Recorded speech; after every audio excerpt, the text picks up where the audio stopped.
So there's a lot of work behind the scenes that goes into preventing the industry from treating animals better, treating labor better, treating the environment better. And then the final piece, which is unavoidable, is consumers, right? Consumers, the industry doesn't exist without someone who buys their product. And consumers are extremely complicit in this. I mean, the average American eats well over 200 pounds of meat every single year. And I think eating that much meat is made really accessible and really easy and really appealing by an industry that provides lots of cheap meat and advertises it a lot.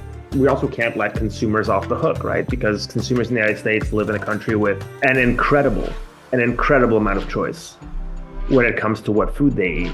And people do vote with their fork, even if their choices are heavily swayed by advertising, by social norms, by price. Nonetheless, people opt to have meat very frequently. And so people voting with their fork 3 times a day keep the meat industry in business and extremely profitable.